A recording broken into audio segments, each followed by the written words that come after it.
Welcome to the Parsha Perspective. Each week, we will delve deep in a weekly Torah portion to find a practical and insightful way to enhance your daily life.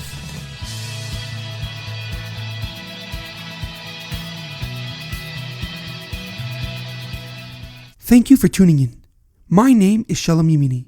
Each week, we will look into the weekly Torah portion to find inspiration that will complement your daily life and intensify your connection to God. This week's Parsha Perspective is being dedicated in memory of Shlomo Ben Edward. May his soul be uplifted and his memory a blessing. This week marks 1 year since we started the Parsha Perspective, and I would like to take this opportunity to thank some people who have helped me tremendously to make the Parsha Perspective a reality. I would like to thank my dear friends Zev Segal, Orestes, and Shlomo Hess for all your advice and support during the past year. May God continue to bless you with much health, success, and happiness. I would also like to thank each and every one of you for listening and sharing the podcast each week. And I hope you have gained as much as I have from the Parsha Perspective during this past year. This week's Torah portion is Parshas Noach. Our Parsha begins by introducing Noach, a person who remained righteous and faithful to God while the rest of society was in a state of anarchy and sin. Hashem then informed Noach that a flood, would soon destroy all of civilization, and only he and his family would survive by living in a teva, an ark that he was to build. He was given the exact dimensions of the teva and commanded to bring along with him 7 of every kosher animal and a pair of every non-kosher animal. As he entered the ark, rain began to pour, and the rain lasted for 40 days and 40 nights, causing the waters to reach even higher than the tallest mountains. All human beings and animals that were not stowed away in the teva quickly drowned. The waters continued to churn for 150 days until God commanded it to subside. Noach then sent out a raven to determine the extent of the water's retreat. However, the raven did not fly far before returning back to the teva. Noach then decided to send out a dove 3 times. The first time the dove left, it returned empty-handed. The second time, it returned with an olive branch in its beak, indicating that new growth had begun to sprout.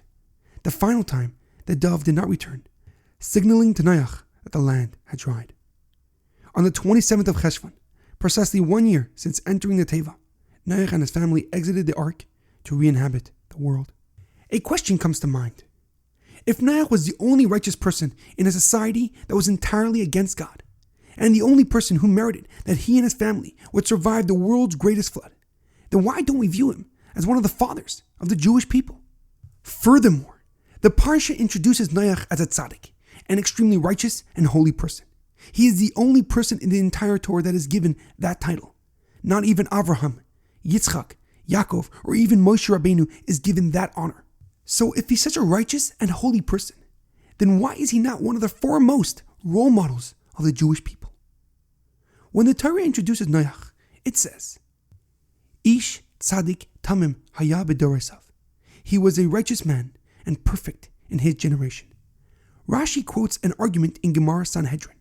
Rabbi Yochanan says, from the fact that the Torah writes Noach was perfect in his generation, we can deduce that had he been in another generation, he would have not been considered a tzaddik, a righteous and holy person. However, Reish Lakish argues the exact opposite, that since Noach was perfect in his generation, he would have been perfect in any other generation too. One of the main reasons for this argument between Rabbi Yochanan and Reish Lakish is because Noach did not pray for his generation to be saved. As it says in Zohar, that Noach did not ask for mercy to be given to the world. It is now understandable why Noach is not considered one of the forefathers of the Jewish people. He did not adhere to one of the core principles of Judaism.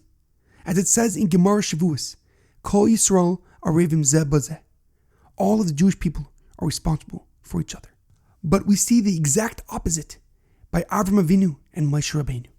In Parshas Vayera, we see Avram Avinu pleading and begging God to save the wicked people of Sodom, even though they did not deserve or merit to be saved. In Parshas Kisitza, we see Moshe Rabbeinu heading back up Mount Sinai to implore God to forgive the Jewish nation for the grave sin of the golden calf. To be considered a father of a nation, you must be able to connect to each person at their level and be willing to assist them regardless of their status. Like a father who loves his child unconditionally and be willing to help them out in any situation. And although we are not leaders of nations, we are still responsible for each other. We are intrinsically connected, and therefore the future of the Jewish people lies in each Jewish person's hand. So when we care for both the physical and spiritual well-being of every Jew, we will merit the ultimate redemption. In our daily life, it is imperative that we understand that we need to be kind and compassionate towards one another, even if the other person is not deserving of such kindness. We must not stand still when we know a person requires assistance, even if they don't ask us for our support. When we do offer our help, we must do so in a kind, compassionate, and discreet manner, for that is the way of the Jewish people. There is an amazing quote by Alexander the Great. Remember, upon the conduct of each lies the fate of all. Have a great weekend and good Shabbos.